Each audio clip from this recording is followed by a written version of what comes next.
So where are they now? Where are they now? I'm sorry to interrupt you, but just to make it clear, where are the pro-Gaddafi forces now? Are they still in Brega or have they left? Yes, they escaped. They escaped from Brega, and they are now in the area in the desert. There is a university, isolated university. They are there, and we are surrounding them. We are trying to capture them. And some of them, they are in Brega airport. There, some groups are attacking them, but they are taking some places, and they are hiding there, and they are killing some people. Okay. They are trying to shoot us, and they tried to shoot you. Ago, okay.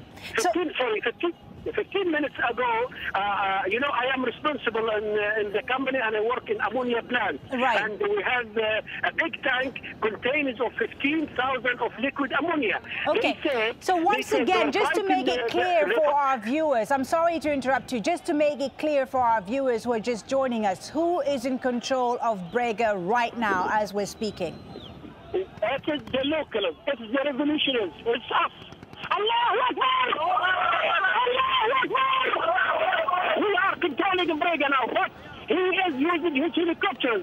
He is threatening the people that he will explode the ammonia tank to destroy all Brega and all the plants and all the people there. Because okay, an emotional resident of Brega there talking to us on the line about the fighting that happened there just a few hours ago, and he says that the anti-government forces, that the people of Brega have repelled a pro-Gaddafi attack and that they are indeed in control of Brega.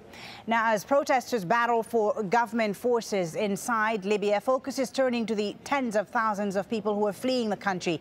The United Nations says the number of people fleeing violence and chaos in Libya has already topped 140,000. The UN Refugee Agency is warning of a humanitarian emergency that will only get worse if more help doesn't arrive. James Bays is in Ras Ajdir, near the Libyan border with Tunisia. James, we saw some very tense moments there yesterday, in the last few days, in fact. What's the situation now? Well, it's more than 12 hours since I was last here, and I can tell you, Folly, that the situation has eased dramatically, I think, because the Tunisians have been processing many more people and for the first time kept this border post open all night. Let me show you the situation as we head towards this blue gate. This is actually the gate that marks the border. The other side of this gate is Libya. Now, this was completely packed with people 24 hours ago. In fact, there were people who were being crushed here. There were people collapsing because of the stress of being here and dehydration. Now you can see there's a much smaller number. They're actually clearing up some of the debris that's been left behind. They're talking to the crowd with loud hailers. Many of this crowd are Bangladeshis. They're talking to them in their local language, in Bangla, telling them about the situation. So a real change in what's happened here in just a few hours at the border. The problem now is on the Tunisian side. They've got these people, most of them now, from the Libyan side. They're now in a staging area, and the problem for the Tunisians is to try and get them as fast as possible to ships and also to planes. It's certainly very incredible, James, to see just that border there. It looks very light. I mean, the border is not a very strong border, I want to say. But what sort of assistance are the people who are crossing into Tunisia? What sort of assistance are they getting from the Tunisian authorities? Well, as you say, yes, this is just the border, but there are, of course, security forces of the Libyans. There are actually those people you can see there, those soldiers, are Tunisians just inside Libya. But beyond that, there are Libyan security forces. And this border checkpoint, everyone who's been the other side is telling us, is still very much under the control of Gaddafi forces. But these are the last remaining people on the Libyan side, the majority now on the Tunisian side. And that's good news, because the international organisations are also there. There are Tunisian aid agencies. They've set up in the last 24 hours many tents to look after these people so they don't have to sleep rough. So they're in a much better situation once they've come over this blue gate and into Tunisia. Okay, James Space in Ras AlJazeera at the border between Tunisia and Libya. James, thank you for that update. Now, on the diplomatic front, the Arab League is meeting in Egypt to discuss Libya. They're expected to vote on a draft resolution against foreign military intervention. On Tuesday, the UN General Assembly took the unprecedented step of suspending Libya from the Human Rights Council. Scott Heidler has more from New York. The United Nations General Assembly suspended Libya from the Human Rights Council on Tuesday. They cited violence by the government there, and specifically in the resolution that was passed, said gross and systemic violations of human rights by the Gaddafi regime. Now, Secretary General Ban Ki-moon addressed the body of 192 nations concerned about the situation in the country.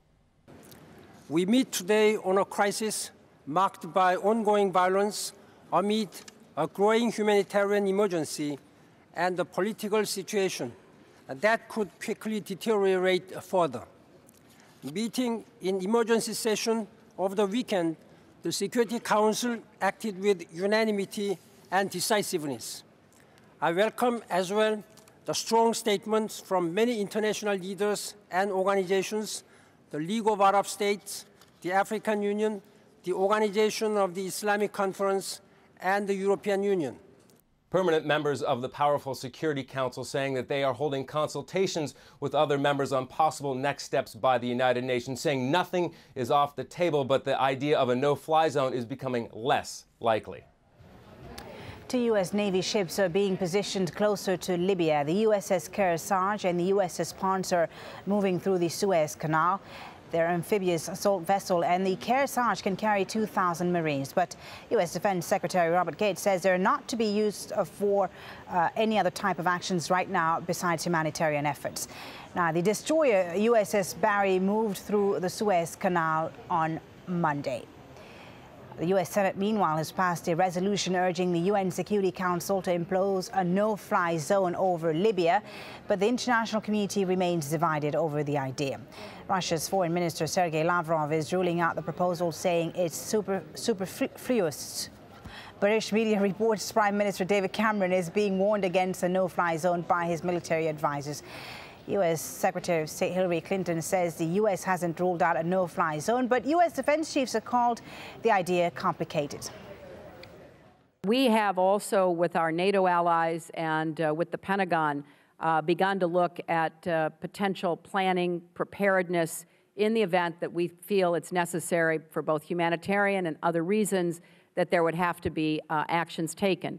One of those actions that is under review is a no-fly zone. There are arguments that would favor it, questions that would be raised about it, but it is under active consideration. It's an extraordinarily complex operation to set up. It has been done historically. We did it in Iraq for many years, north and south. Certainly, if we were to set it up, if that were something that was decided to do, we'd have to work our way through doing it in a safe manner. Awad Al-Faitouri is from the Libyan Information Center. That's an organization set up by Libyans living and working here in Doha to provide information about what's happening in the country. Thank you very much, Awad, for being in the studio with us. Let's talk about the international community first. They seem to be backtracking from what was thought to be Plan A, and that's imposing a no-fly zone over Libya. What do you think should Plan B be?